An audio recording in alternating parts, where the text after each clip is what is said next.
Hello, everyone. I'm Bob Goulder, contributing editor with Tax Notes. Welcome to the April edition of In the Pages, where we take a closer look at some of the recent content from our print and online publications. Well, this month we've done something a little bit different. We actually have two featured articles that we're going to profile, and the subject matter will be something that's very familiar to you. In fact, you see it every day on the news. We're looking at the Russian invasion of Ukraine. Should the package of U.S. economic sanctions extend to tax policy? Specifically, should the Biden administration terminate the U.S.-Russia tax treaty? Well, interesting question. There's certainly a lot there to consider, including the impact on taxpayers who've presumably done nothing wrong. To help us sort through all this, we have some exceptional authors. First, we'll be talking to David Morse, Tax Policy Director with the Coalition for a Prosperous America. His piece is titled, Going Beyond a Simple Treaty Withdrawal. Later in the segment, we'll be joined by Martin A. Sullivan, economics contributor to Tax Notes. And his piece asks the question, can Cypriot conduit companies provide treaty benefits to Russians?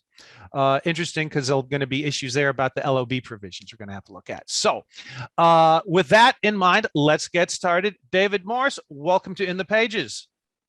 Thank you very much, Robert.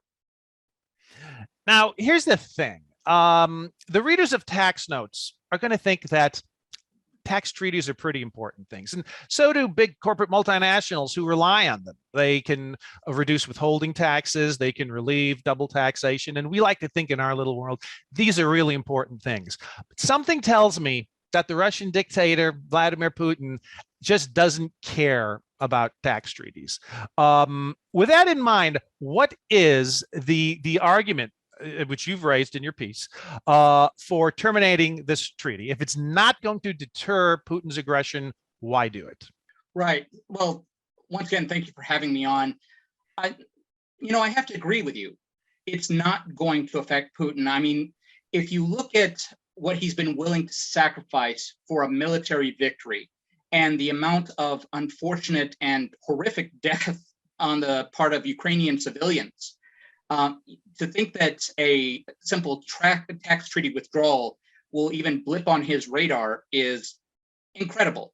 I just don't think that it's something that we can think will have an effect. But that doesn't mean that we have to fund Putin's war. And what I mean by that is you're absolutely right, and you explained it. Tax treaties smooth the system. They make trade and financial transactions easier between the two countries, and But in my opinion, it's like a trade benefit, and certain trade benefits don't need to stay around when you have an aggressor, a nation that invades an ally, destabilizes a region, and commits atrocities.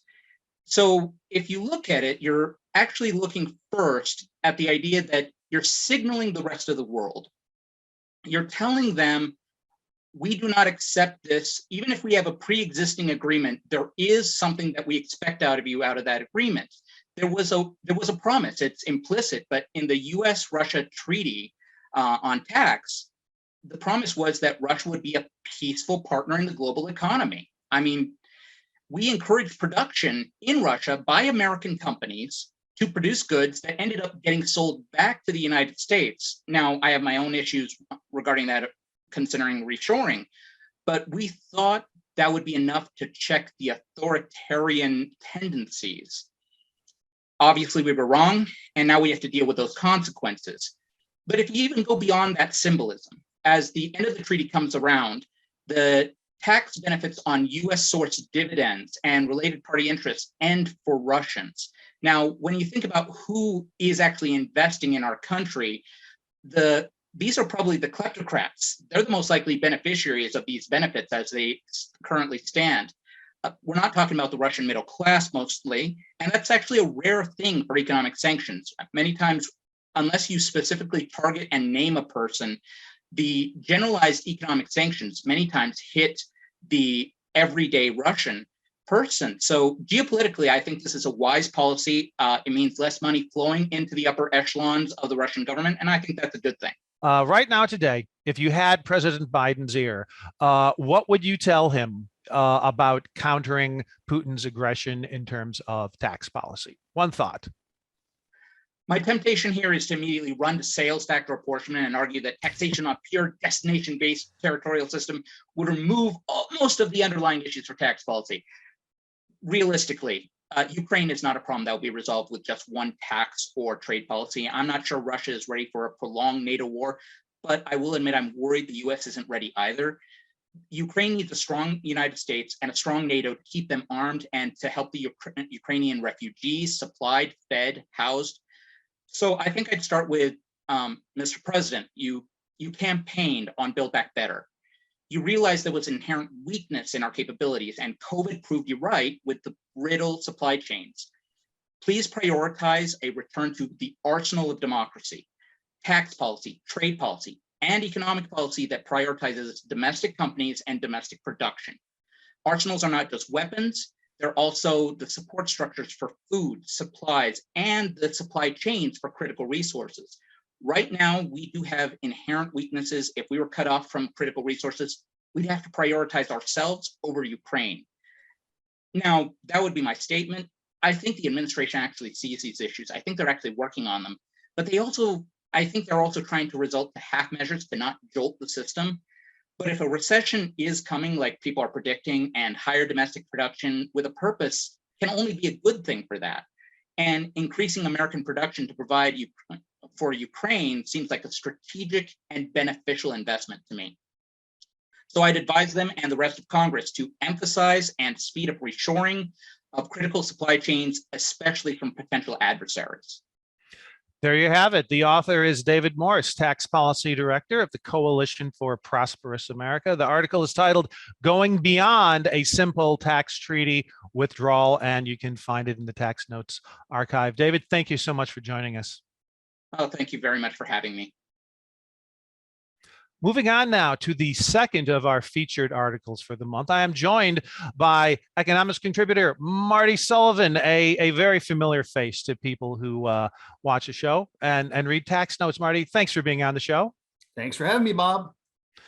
So, Marty, all this news about Russia and Ukraine, depressing. Oh my God, buildings blowing up, families being destroyed, murder, mayhem. It's terrible stuff. And what can we do? You know, terminate the treaty, right? But the first time I ever mentioned that to somebody, they shook their head and they're like, Bob, you don't get it. You don't get it, Bob.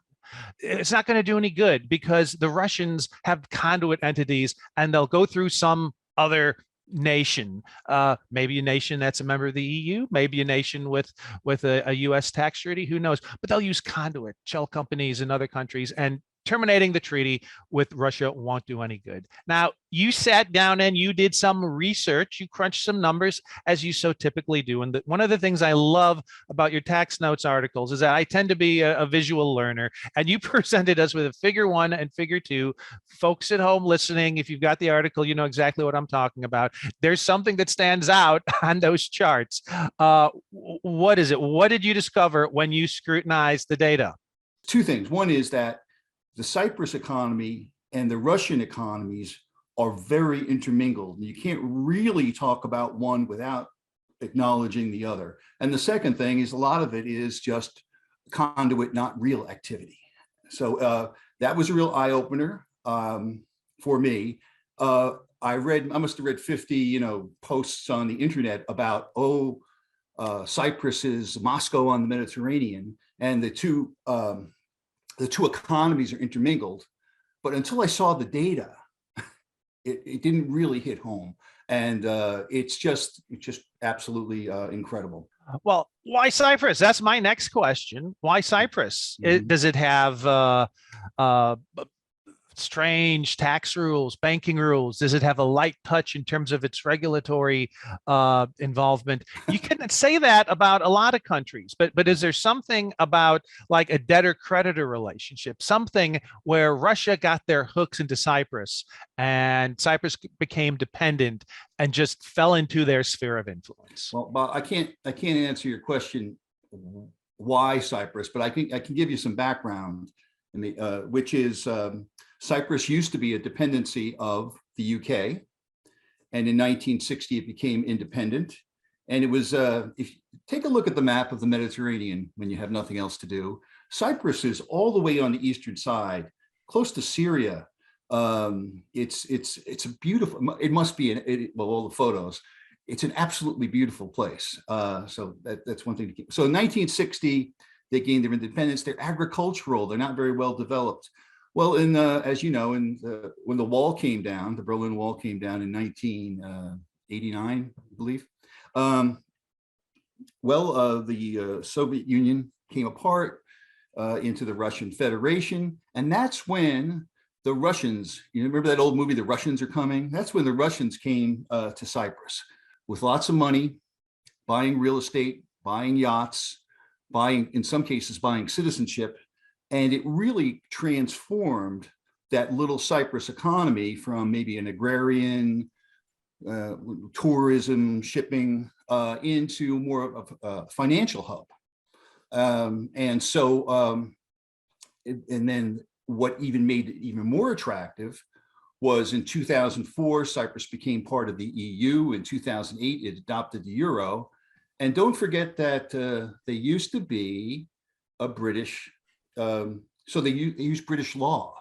And apparently, from some sources that I'm reading, what really attracts Russians to Cyprus is that law, which gives them property rights that they may not have, certainly do not enjoy in Russia, and even in other jurisdictions. So, and you mentioned the light touch. Of course, Cyprus has a very low tax rate, has very favorable tax and regulatory rules. It has a not undeserved reputation of being a little bit dicey when it comes to some of the rules and regulations. And also, the whole environment there. The other thing is, it's sort of what like Naples, Florida is to a Minnesotan. I imagine Russians really enjoy living in Cyprus. There are an estimated 40,000 Russian residents in Cyprus. There you have it. Stay tuned for more coverage of this issue in future editions of Tax Notes, because it sounds like Marty's working on a sequel to this piece with more information on the Cyprus situation. This piece is titled, again, Can Cypriot Conduit Companies Provide Treaty Benefits to Russians? And you'll find it in Tax Notes. Marty, thank you so much for joining us. Thank you, Bob. Want more like this? Subscribe for more tax videos. Special thanks to our executive producers, Jasper Smith and Paige Jones, and showrunner and video editor, Jordan Parrish.